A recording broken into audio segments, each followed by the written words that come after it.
they're students, so all they know, they're learning by doing.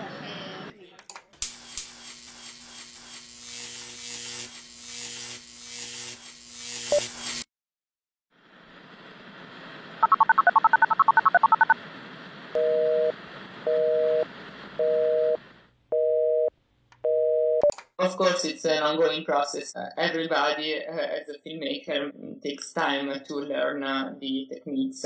So usually in workshop, we are not so strict on technique, and we prefer the process to the product. The reason why we decided to make documentaries out of workshop is the quality. We realized that if the videos don't have a basic standard definition, it's impossible to give them to television, to sell them, but not just for selling and making money, but for making these stories visible.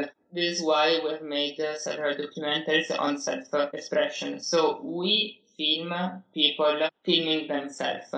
So if the low quality is the participant filming his story, it makes sense because at the same time we are filming him filming. It's a kind of a meta cinema, but it's a way to make documentary with a standard good for broadcast as well. In order to build something is necessary the help, the co-work between people, no? And in this case, filmmakers and designers, I think, is a very good mix.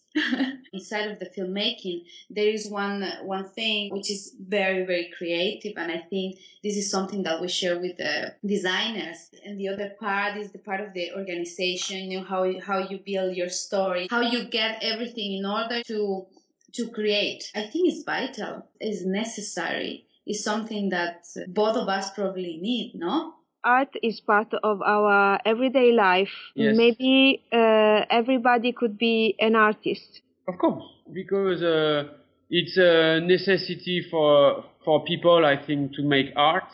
But in our society, we prefer to say, okay, you will doing that.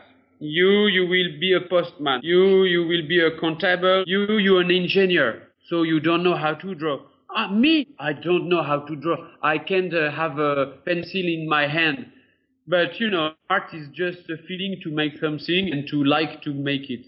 One of my dreams is to make more transversality between people who are doing animation or video or filmmaking and people who are doing design, interior architecture or architecture. I say dream because it's not so easy to do. We use videos to document the participatory process, to document workshops. We also use video when we work with students as research, right? So ethnographic research. So they go to the field, they talk to people, they collect a lot of interviews, observations, and video surveys of a certain urban reality. But we don't really produce videos in a participatory method. I don't think we have even the knowledge to do that unless we had someone in our team who is more of a video maker who could then use that.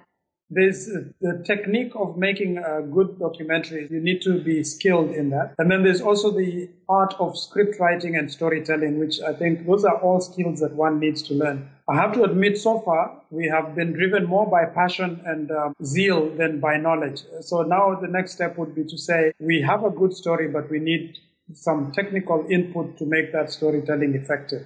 So I'm definitely going to continue being more involved in this field, but I'm going to need a lot of support from people with the technical skills of good documentation in the video and film space.